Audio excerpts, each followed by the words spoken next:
इश्रह ली सदरी व यस्सिर ली अमरी वाहलुल उक़दतम मिन लिसानी यफ़क़हू क़ौली। अच्छा जी, अब हमने हमारा ये सेकंड लास्ट क्वेश्चन है symbols in Hedda Gabler. Question है bring out dramatic significance of the symbols used in हैडा।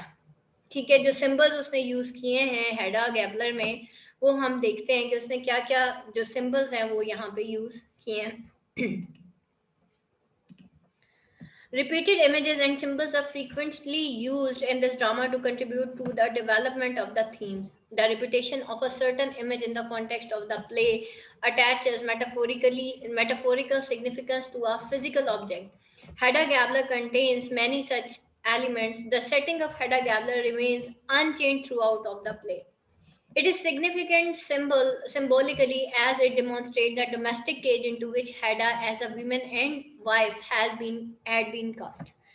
अब वो जो सेटिंग ऑफ द प्ले थी स्टार्टिंग में ही जब आपको मैंने बताया था कि ये सेटिंग ऑफ द प्ले ये जो कमरा है ये ऐसा ही रहेगा। इट इज सिग्निफिकेंट सिंबल कि अब हेडा जो है वो एंट्रैप हो गई थी एक डोमेस्टिक केज के अंदर as a women and wife had been cast. or the dark somber color of the drawing room present the monotonous landscape that constitute her prison। और वो जो dark sombre colour of drawing room है वो present करते हैं मोनोटस landscape को जो कि कॉन्स्टिट्यूट करते हैं उसके प्रिजन को relieve by a glass door that looks out on to autumn foliage. और एक relieved by a glass door एक उसमें शीशे की खिड़की थी जिससे वो बाहर देखती थी on to autumn foliage. Through the entire play the audience is visually reminded of the symbolic representation of spiritual barrenness of the house। और throughout the entire play हम देखते हैं हम जो ऑडियंस है हमें रिमाइंड कराया जाता है कि वो जो घर है उसके अंदर स्पिरिचुअल बेरननेस है यानी कि वो स्पिरिचुअली खाली है वो घर। तो which opens out to the deteriorating life. ठीक है, जो कि ओपन होता है एक to a deteriorating life all yellow and withered.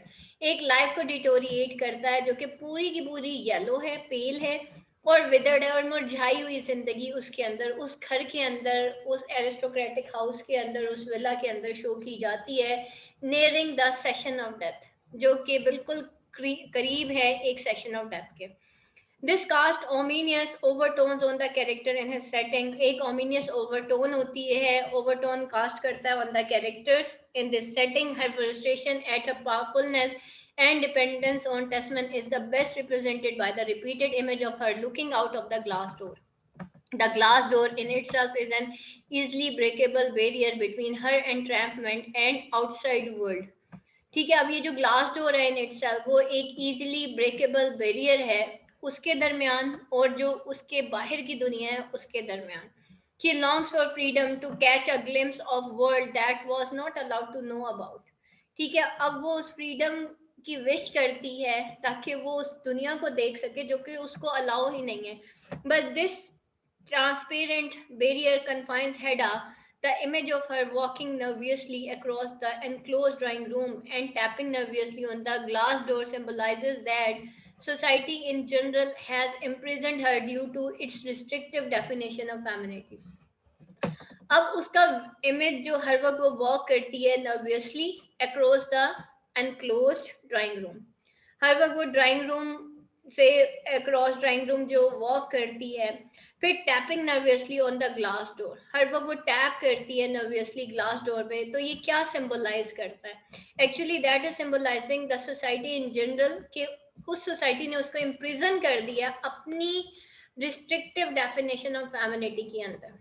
ठीक है, जो कि मेल डोमिनेटेड सोसाइटी ने इम्पोज कर दी है एक खातून के ऊपर।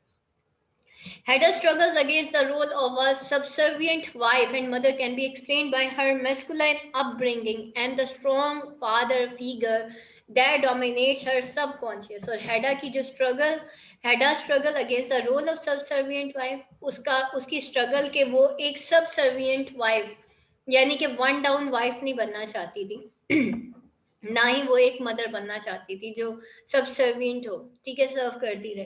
Can be explained by the masculine upbringing and the strong father figure that dominates her subconscious. बल्कि कैन बी एक्सप्लेन उसकी ये सब चीजें कैसे एक्सप्लेन हो सकती हैं उसकी मेस्कुलाइन अपब्रिंगिंग और उसका स्ट्रॉन्ग फादर फिगर जो कि उसके सबकॉन्शियस पे जो है डोमिनेट कर चुका था। हेडा जो है एक्चुअली उसके मैनली ट्रेट्स थे, उसकी सारी अपब्रिंगिंग जो है सब वो मैनली थी। और फिर उसका वो जो स्ट्रॉन्ग फादर फिगर है, वो जो एक पोर्ट्रेट थी जो लटकी रह जाती है उसके सामने, तो वो क्या उसको उसकी एक्चुअली ये सारी चीजें, ये जो मैनलीनेस है, मैस्कुलाइन अपब्रिंगिंग है, ये उसके हर वक्त उसके सबकॉन्शियस में डोमिनेट कर जाती है। इंसान की जिंदगी वैसी गुजरती है जैसा उसका सबकॉन्शियस होता है।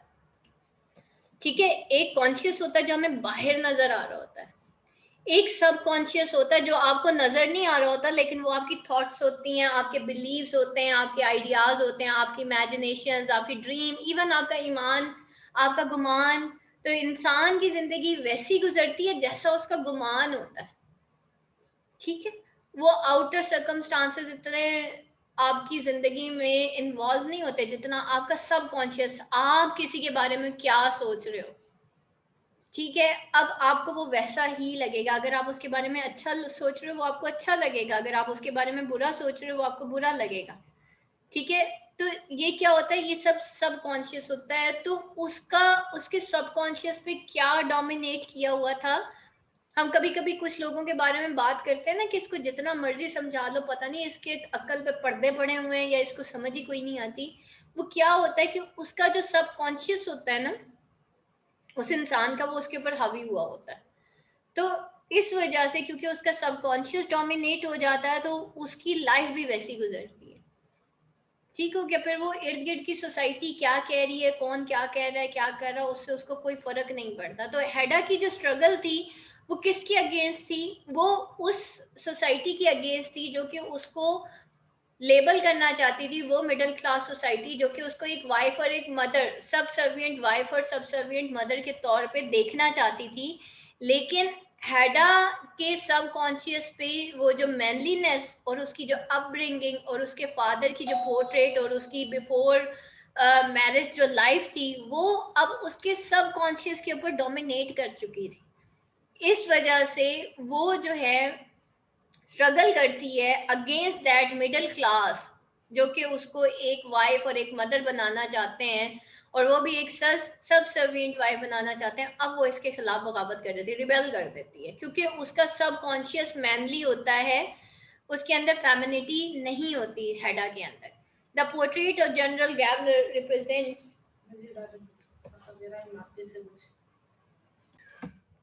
फिर वो कहता है यहाँ पे कि the portrait of general Gabriel represents Hada's subconscious to dominate over others। ठीक है, अब वो जो पोर्ट्रेट ऑफ जनरल गैबलर जो है वो उसकी डोमिनेट कर जाती है उसके सबकॉन्शियस के ऊपर, हेडा के। और फिर क्या है, Hedda subconscious to dominate over others, और हेडा का अब सबकॉन्शियस जो है बाकियों के ऊपर डोमिनेट हो जाता है।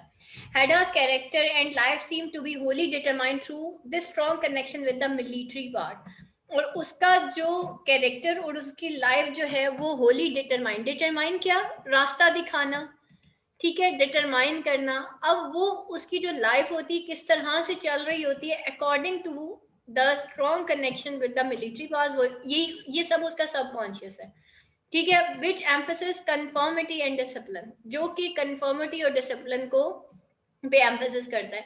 एक फौजी की लाइफ कैसी होती है, वो फुल ऑफ डिसिप्लिन होती है, हर चीज अपनी जगह पे पड़ी होनी चाहिए, मेट्स वीकेंड्स बैन होनी चाहिए, ये सारी चीजें एक फौजी की लाइफ में होती है। उसके स्ट्रिक्ट रूल्स होते हैं, ठीक है, और वो रूल्स एंड रेगुलेशंस पे चलता है। तो ये सारी चीजें, ये जो और मिडिल क्लास के अंदर ये सारी चीजें नहीं होती। ठीक है, कोई भी सर्वेंट किसी भी टाइम आ जाता है, कोई भी जो है कोई भी मतलब जैसे कहना चाहिए मतलब आपके जो भी रिश्तेदार हैं वो कभी भी आ जाते हैं ना। एक सिविल लाइफ ऐसी होती है ना, कभी भी कोई आ जाता है, कभी कोई हमसाई आ जाती है, कभी कोई आ जाता है। लेकिन फौज के अंदर ऐसे नहीं होता। फौज के अंदर सबसे पहले आपको एक कॉल आती है कि जी हम आना चाहते हैं, हम किस टाइम आए, आप किस टाइम फ्री होंगे। और जो मेहमान बैठा होता है वो 1 घंटे से ज्यादा नहीं बैठता, ये रूल्स है फौज के। तो वो एक बड़ी वेल डिसिप्लिन लाइफ होती है, जबकि सिविल में ऐसे नहीं होता। सिविल में ये होता है मेहमान आया जाता ही नहीं है, फिर वो फिर रात कभी 12-1 भी बज जाता है, वो मेहमान नहीं जा रहा होता। तो लेकिन फौज में ऐसे नहीं होता। वेल डिसिप्लिन्ड लाइफ होती है, तो हेडा उस वेल डिसिप्लिन्ड लाइफ की आदी थी. In addition to this effect, the origins of house itself is also symbolic. और in addition to this effect वो ओरिजिन्स ऑफ द हाउस जो है वो भी सिंबॉलिक थे. It had once belonged to the late Mr. Fogg, a cabinet minister. This draws the concept of class consciousness and social status. और ये जो है ड्रॉ करता है concept of class consciousness and social status. The house also reminds one of the departed soul. और वो जो house जो है वो एक डिपार्टेड सोल को भी जो है वो रिमाइंड करवाता है, यानी कि उससे पहले जो है इस घर में एक डेथ हो चुकी होती है. It symbolises the decline of power of aristocracy in 1890. और ये सिंबलाइज करता है पावर ऑफ एरिस्टोक्रेसी इन 1890. अभी जो नेक्स्ट ड्रामा है ना उसमें भी आप एरिस्टोक्रेसी का डिक्लाइन ही देखेंगे कि अरूज को जवाल है. जो एरिस्टोक्रेसी है एक ना एक दिन जो कभी घर एरिस्टोक्रेटिक होता है वो कभी ना कभी उसका डाउनफॉल जरूर होता है. Pistols given by her father are symbols of masculine power and aggression. They give Hedda the power of life and death. They are the instrument through which Hedda can exert her control over other human beings. Fate, ironically, the pistol also brings about her own downfall. ठीक है. और फिर ये जो pistols जो थी ये masculine power का और एग्रेशन का एक सिंबल थी. इन्होंने जो है they give Hedda the power of life and death. दोनों ही पावर उसको दी, लाइफ की भी पावर, जीने की और मरने की. और ये they are the instrument through which Hedda can exert her control over other human beings. ठीक है. और ये वो पावर थी, ये वो इंस्ट्रूमेंट था कि हेडा जो है इसके थ्रू दूसरे ह्यूमन बींग्स पे अपना कंट्रोल जो है एक्सर्ट करती है. Ironically the pistol also bring about her downfall and death. और एट द एंड वही पिस्टल्स जो कभी उसकी पार का हिस्सा बनी हुई थी अब उसके डाउनफॉल का भी हिस्सा बनती हैं. ठीक है. तो उसके लिए आयरोनिकली देखा जाए तो यही पिस्टल्स जो है एट द एंड उसके डाउनफॉल और उसके डेथ का बायस बनती हैं. Shooting herself through the temple is also symbolic. In the end of the play, she shoots herself through the temple with a pistol to gain freedom. This act in itself is also derived from her past. वो अपनी कनपटी पे रख के बंदूक चलाती है with the pistol ताकि उसको आज़ादी मिल सके. This act in itself is also derived from her past. और ये भी act जो है वो drive करता है from her past. Committing suicide by shooting oneself through the temple is glorified and deemed the highest form of honor in the military code. और ये जो है एक जो है form of honour in the military code है कि आप इस तरीके से सुसाइड करें. व्हेन ऑल इज लॉस्ट, जब सब कुछ खत्म हो जाता है. An idea again taken from her father's influence. ये वो आइडिया था जो कि उसने अपने फादर के इन्फ्लुएंस से लिया था. ये मे भी बेटा बाहर के ममालिक में आपको पता है कि जैसे अर्तगल हम देखते हैं या कुछ भी देखते हैं उसमें क्या होता है कि सोल्जर जब पकड़ा जाता है और जब ईच एंड एवरीथिंग लॉस्ट हो जाती है तो आप देखें कि वो या जहर कोई उन्होंने हीरा रखा हुआ होता है या कोई ऐसी चीज होती है जो कि वो खा लेते हैं और सुसाइड करते हैं जो दुश्मन होता है ताकि उसके जो राज होते हैं वो दूसरों तक ना चले जाएं. लेकिन आपको पता है कि इस्लाम में तो हराम है ना, सुसाइड हराम है. तो इस्लाम में तो ऐसा कुछ भी नहीं है. लेकिन बाहर के मुल्कों में जो नॉन मुस्लिम्स हैं वो सुसाइड करना ज़्यादा उसको अच्छा समझते हैं रादर दैन कि उनकी हर चीज़ लॉस्ट हो जाती है जिस वक्त. तो वो फिर एट द एंड जो है उनके लिए एक मिलिट्री ऑफिसर जो है अगर वो पकड़ा जाता है तो वो इस वजह से सुसाइड करता है कि भाई उसके क्योंकि each and everything is lost. जब उसके पास कोई भी चारा नहीं बचता फ्रीडम का अपने आप को बचाने का तो फिर वो एक्चुअली सुसाइड करते हैं. ठीक है. तो वो किस तरीके से सुसाइड करते हैं, कनपट्टी पे बंदूक रख के और बंदूक चला देते हैं. ठीक है. लेकिन इस्लाम में ये सब कुछ हराम है. आपको पता है ये तो हराम मौत है ना, इस तरह से मरना. अच्छा, फिर उसके बाद easy chair and the stove are also symbolic. The easy chair connotes a throne that is seat of power. Originally, Hedda is one who sits in it, connoting the fact that she holds a power, although it is restricted to the domestic sphere.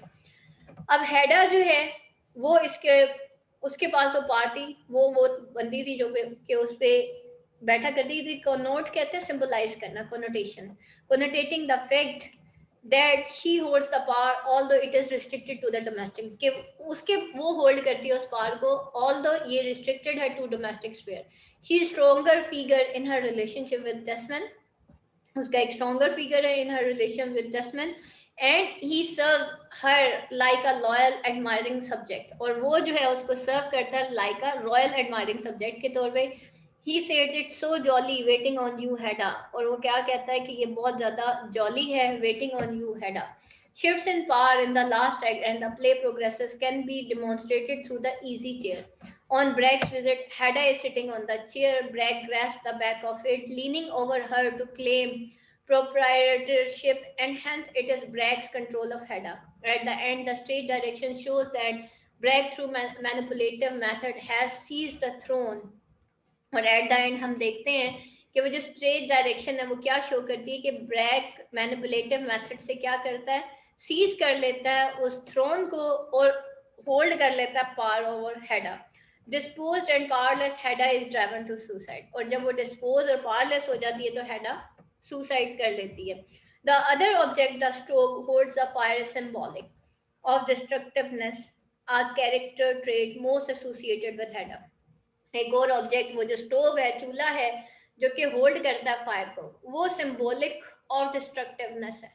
ठीक है, अब वो जो fire stove है जिसके अंदर आग है, एक्चुअली जाहिर बात है वो तो अब सिंबल ही डिस्ट्रक्शन का है। एक कैरेक्टर ट्रेट जो कि एसोसिएट होता है विद हेडा। हेडा आग की तरह डिस्ट्रक्टिव थी, उस स्टोव की तरह हेडा भी डिस्ट्रक्टिव थी। जिस तरह का स्टोव जो है अगर उसकी एक डिस्ट्रक्टिव नेचर है, उसी तरीके से हेडा भी जो है अपनी इर्द गिर्द की चीजों को जला देती है। She is most often seen to be incessantly moving and standing by stove. ठीक है, अक्सर वो जो है स्टोव के इर्द गिर्द कभी मूव करती है, कभी स्टैंड कर जाती है beside the glass door. Thea stops Bertha to raise the fire. It is contrasted with Hedda's desire to refuel it. ठीक है, थिया जो है बर्था को मना करती है कि वो फायर रेज ना करे, लेकिन हेडा जो है वो डिजायर करती है कि इसको रिफ्यूल किया जाए। It also shows contrasting creation and destruction which both characters our respective embodiments of, और ये शो करता है कंट्रास्टिंग क्रिएशन को और डिस्ट्रक्शन को, जो कि both characters our respective and embodiments of, कि दोनों कैरेक्टर्स उसके जो है क्रिएट शो करता है कंट्रास्टिंग और सॉरी क्रिएशन एंड डिस्ट्रक्शन को। क्रिएशन कौन था, क्रिएट कौन करता था? Thea is the creative, on the other end Hedda is the destructive one.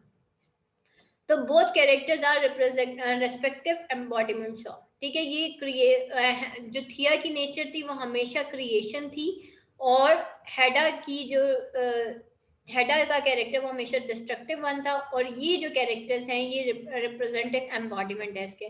The scene where Hedda maniacally burns the manuscript in the stove shows the true extent of their malice and selfishness of her malice, sorry।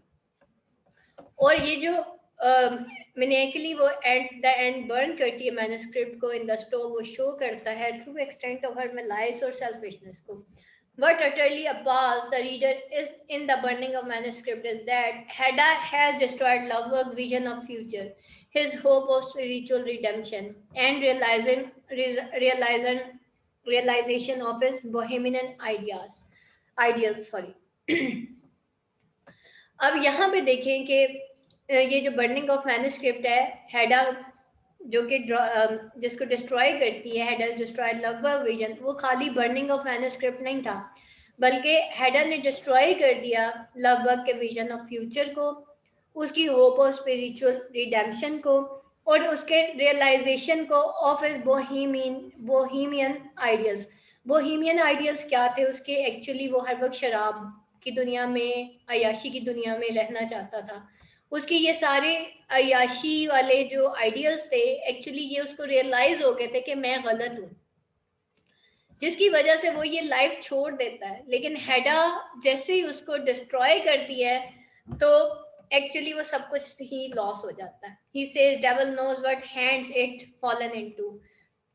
वो खुद कहता है कि devil knows, devil जानता what hand it's fallen into, कि मैं किसके हाथों गिरा हूं। As he sees his loss of manuscript to be worse than killing a child.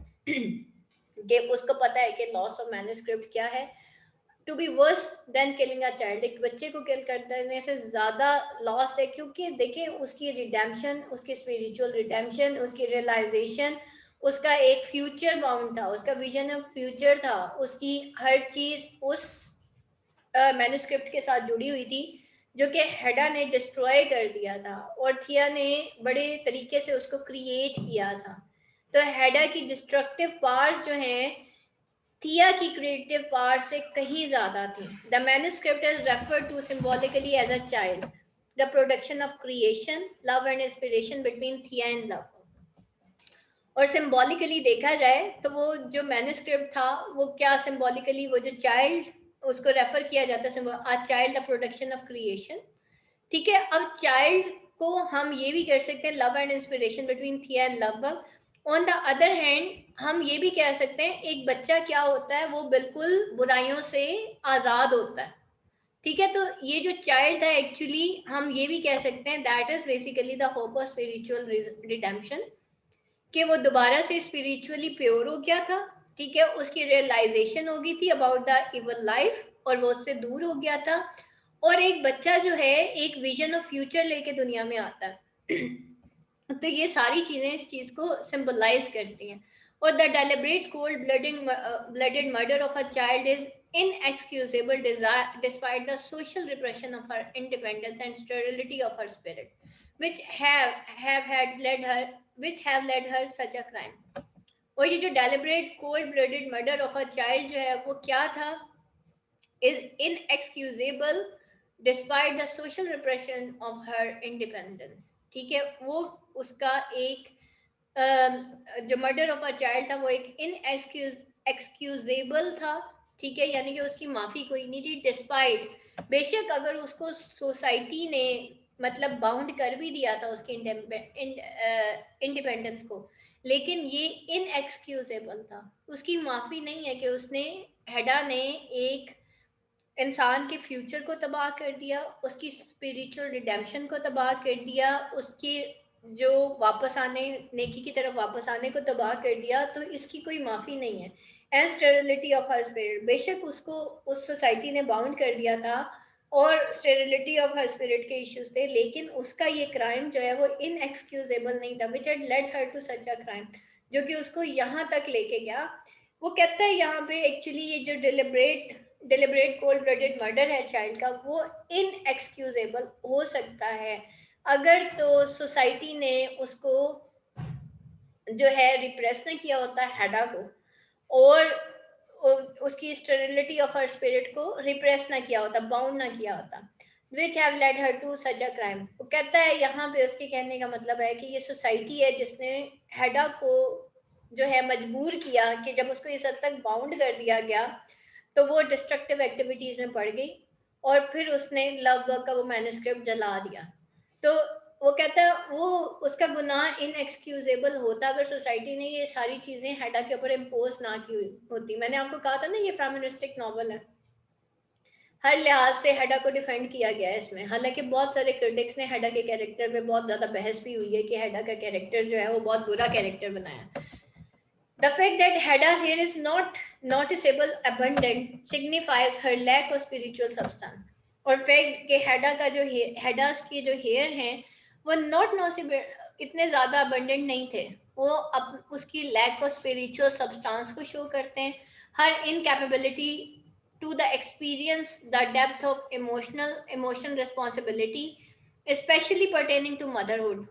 ठीक है, अब क्या है उसके लैक ऑफ हेयर को क्या शो करते हैं कि उसके बाल कोई इतने ज्यादा घने नहीं थे, उसकी लैक ऑफ फेमिनिटी को शो करता है। ठीक है, वो इतनी उसके अंदर फेमिनिटी नहीं थी, उसके अंदर लैक ऑफ स्पिरिचुअल सब्सटेंस था, उसकी इनकैपेबिलिटी थी to experience the depth of emotion.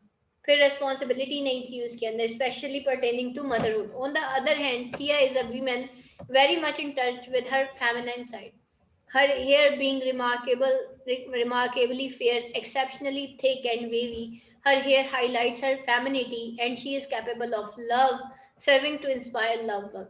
ठीक है, और वो मोहब्बत करने के काबिल थी और वो जो है इंस्पायर करती है लव वर्क को। Wine lives in the hair is a repeated image made by Hedda in relation to her former lover।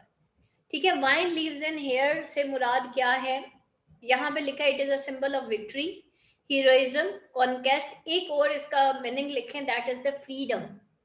ठीक है, फ्रीडम ऑफ थॉट को एक्चुअली वो वाइन लीव्स इन हियर, कि सोसाइटी के शैकल्स को अनबाउंड कर देना, to break the shackles of society जो है वो हेडा इसको समझती थी कि ये शायद विक्टोरियस होता है। ठीक है, कॉन्केस्ट, विक्ट्री, विक्टोरियस वन।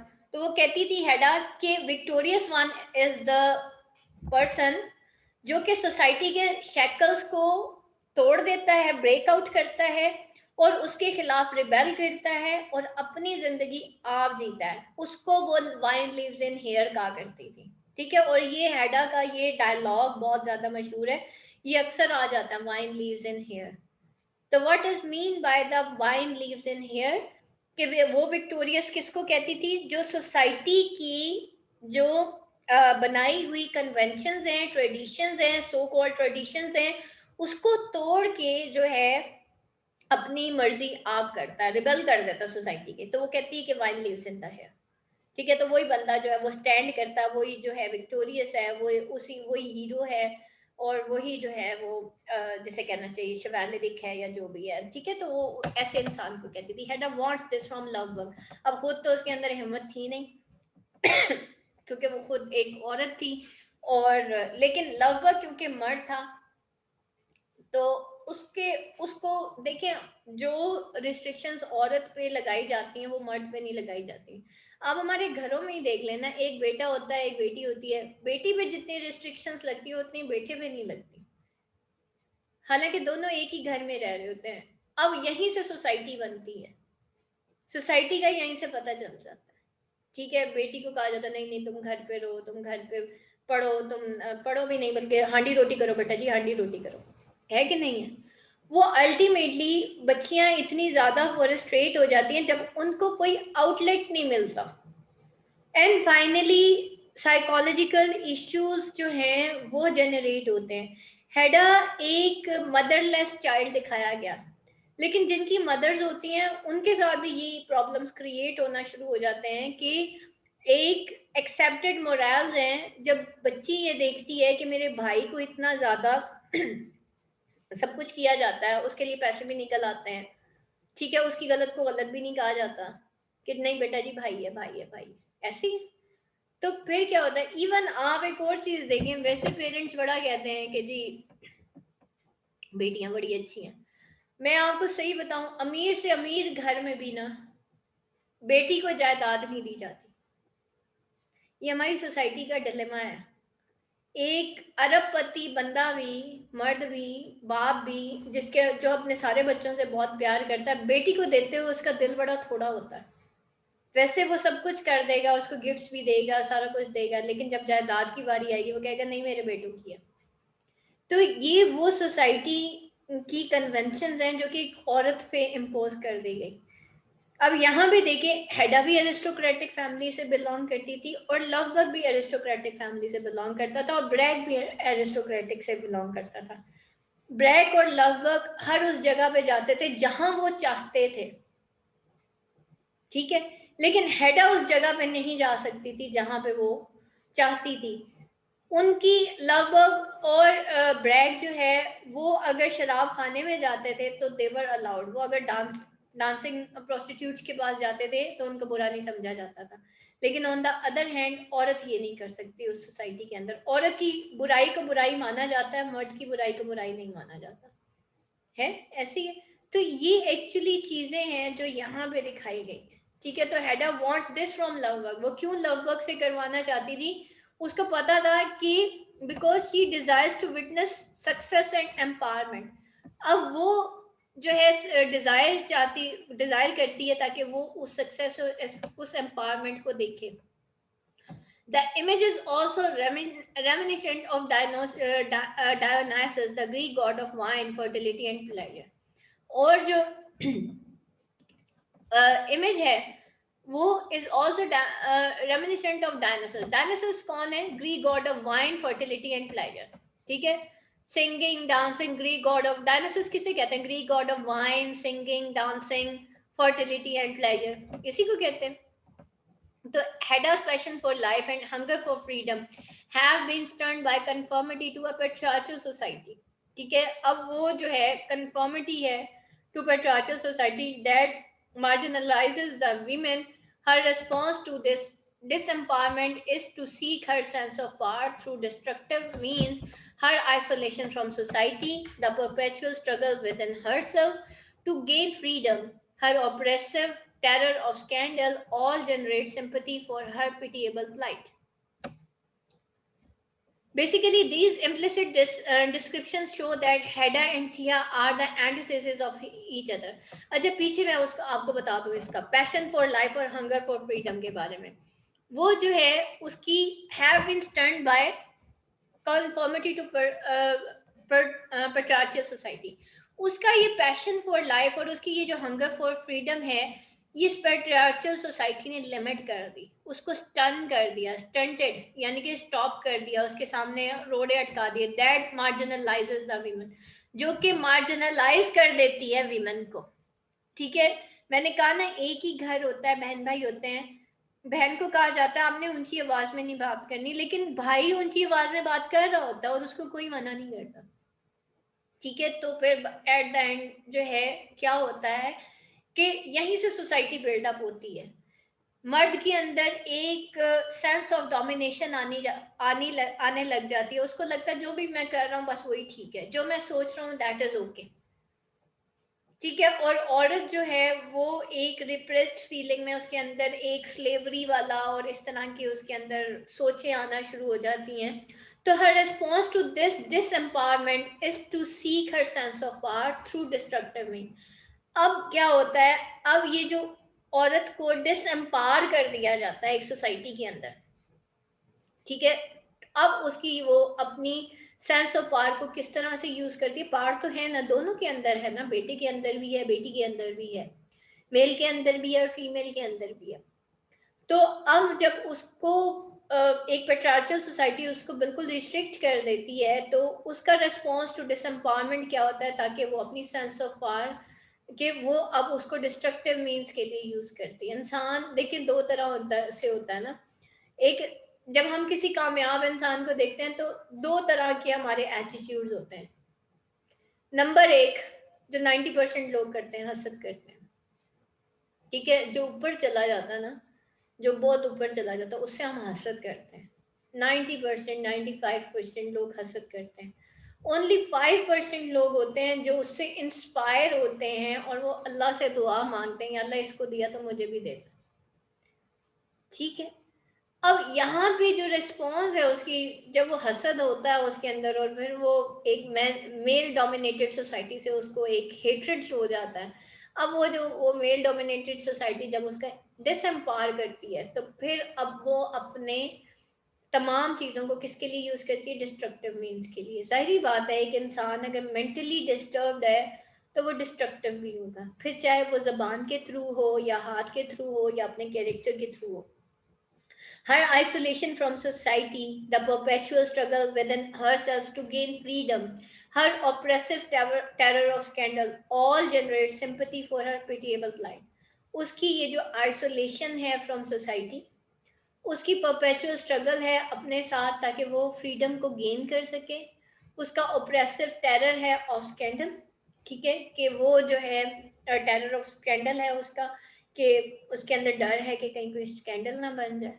ठीक है, और उसकी आइसोलेशन है फ्रॉम द सोसाइटी, और फिर वो मतलब कंप्लीटली स्ट्रगल करती है ताकि वो फ्रीडम हासिल कर सके, वो कुछ बन जाए. All generate sympathy for a pitiable plight. ये सब जो है जनरेट करता है सिंपैथी उसकी पिटिएबल प्लाइट के लिए. फिर basically these implicit descriptions show Hedda and Thea the antithesis, दोनों एक दूसरे के opposite thing. Both characters are composed of contradictions, though Hedda is obviously the stronger of the two, as she forcefully pushes, pulls and corner Thea into difficult situation. ठीक है, ज्यादा मैंने पहले भी आपको कहा था हेडा की डिस्ट्रक्टिव पावर थिया की कंस्ट्रक्टिव पावर से कहीं ज्यादा थी. और फिर forces pushes and pulls corner Thea into difficult situation, वो थिया को डिफिकल्ट सिचुएशन में डालती है. Yet she paradoxically admits that she is a coward at heart, और वो खुद एडमिट करती है कि वो बुजदिल है. This indicates that it is because of the fear of scandal that dictates her life that she sought to control someone else's life to satiate her need for revenge against society. वो कहती है, अब ये indicate करता है कि उसका ये जो फियर ऑफ स्कैंडल है वो डिक्टेट करता है उसकी लाइफ को कि she has sought to control someone else, कि वो किसी और को कंट्रोल करती है ताकि वो उसको सेटिएट हर नीड, ताकि उसको एक सुकून मिल सके for revenge against society. Society से रिवेंज करने के लिए वो किसी इंसान को कंट्रोल करती थी और ताकि ये इंसान जो है कुछ ऐसा करे कि सोसाइटी के अगेंस्ट हो जाए, क्योंकि खुद उसके अंदर हिम्मत नहीं थी. Thea on the other hand यानी कि दूसरों के कंधे पे रख के बंदूक चलाती थी. Thea on the other hand, though shown to be weaker than Hedda, has demonstrated great bravery in defying society by living a loveless, miserable marriage. In this aspect, she is unconventional in the context of the time. Thea on the other hand जो है वो क्या show करती है, shown to be weaker than Hedda, तो वो Hedda से बहुत ज़्यादा वीकर होती है. डेमोन्स्ट्रेटेड ग्रेट ब्रेवरी, वो डेमोन्स्ट्रेट करती है ग्रेट ब्रेवरी को जब in defined society by living a loveless miserable marriage, जब वो लीव कर देती है एक लवलेस मिजरेबल लाइफ को, तो वो एक्चुअली असल में सोसाइटी को वो डिफाई करती है. In this aspect she is unconventional in context of the time, तो थिया भी अनकन्वेंशनल थी इन कॉन्टेक्स्ट ऑफ टाइम. फिर आगे देखें, the character of art Juju is also symbolic. She is the embodiment of accepted notion and concept of womanhood in 19th century. She is a woman who wholly and completely conforms to the limited role imposed upon her by the male-oriented society. वो एक women है जो कि wholly and completely conform है to the limited role imposed upon her by male oriented society. ठीक है, अब वो कंफर्म वो एक्चुअली फॉलो करती है मेल ओरिएंटेड सोसाइटी के रूल्स को. Aunt Juju does not marry and accept printerhood as her fate. ठीक है, उन्होंने सोसाइटी के सारे रूल्स को एक्सेप्ट कर लिया था. She brings up Tesman and also looks after her invalid sister aunt Rina. She intends to look after more invalids after the death of Rina. She is the most selfless, human, and altruistic character who puts up with the Hedda's insult without a word of protest or complaint. Two female characters, Aunt Rina and Mademoiselle Diana, are also symbolic, though are though they are insignificantly and vaguely portrayed. They are only adult too and never really appear in the play. An invalid or sick women character is very common in almost all of the Ibsen's play. This kind of character shows the miserable